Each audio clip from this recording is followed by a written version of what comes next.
The Canadiens take on the Golden Knights Game 2. That's going to be a 9 p.m. Eastern puck drop in the desert.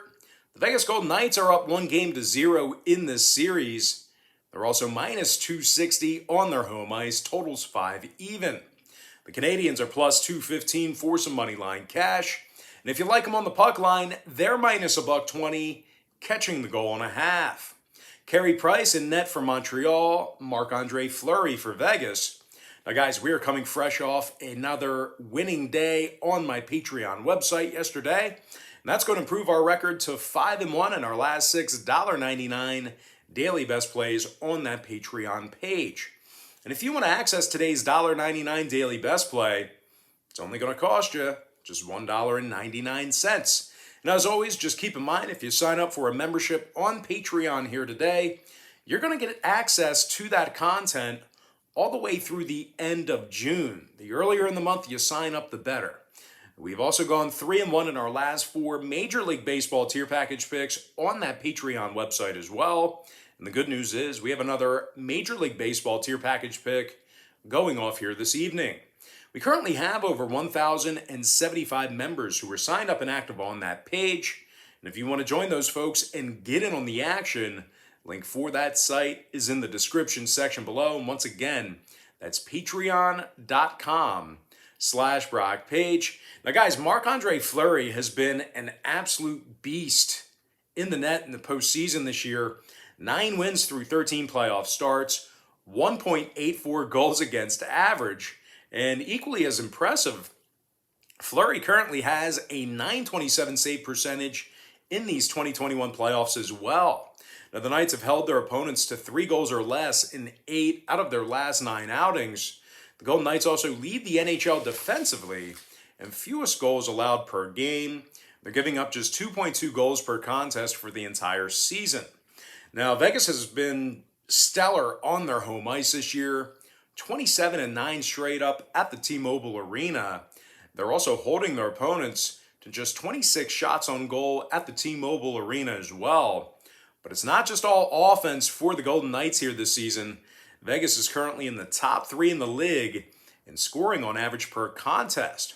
Now, Jonathan Marchessault has scored 6 times in the postseason, along with 8 total points. Now, the center is also a +7 in these playoffs. Meanwhile, William Karlsson's leading the club in postseason points with 12 of them, and that's mostly thanks to 8 big assists from the center. Now, Karlsson is also a +9 when he's on the ice in the playoffs himself. And of course, honorable mention goes to Mark Stone. Got to mention him when you're talking about scoring with the Golden Knights. He scored 5 times in the playoffs, and he was actually second on the club in regular season goals this year. So kind of more of the same out of Mark Stone. Now, the very healthy Golden Knights are taking on a Montreal team who's got Petry, Merrill, and Evans all listed as questionable for tonight's contest. And as hot as the Canadiens have been, they've actually been held to 3 goals or less offensively in 7 out of their last 10 outings. Now, the Canadiens have a losing record on the road this season. Out of Montreal's 35 games away from their home ice this year, they've gotten the W just 16 times. Now, in addition to these particular factors, the Canadiens are also in the bottom 10 in scoring on average per contest, and they find themselves averaging just 2.7 goals a game when they travel. Now, 2 of Montreal's leading postseason scorers have a negative plus-minus. Tyler Toffoli and Nick Suzuki, they're both -2s, despite being co-leaders in playoff goals on the team. And as a matter of fact, Jesperi Kotkaniemi, he's tied for the team lead in playoff goals with Toffoli and Suzuki. They all have 4 goals apiece.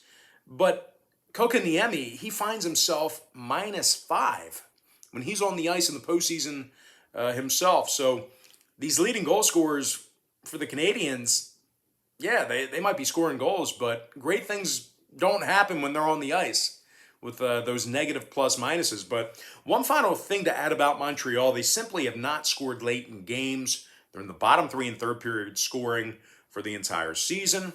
Of course, when it comes to the total in this one, 5 out of Montreal's last 7 contests failed to stay under the total of 5 goals. Good amount of scoring in these Montreal games. They also saw 5 out of their last 7 meetings with Vegas get over the posted total. Meanwhile, the Knights are officially 20-16 to the over in Sin City. I'm going to lean toward the Vegas Golden Knights -1.5 and the over 5 goals.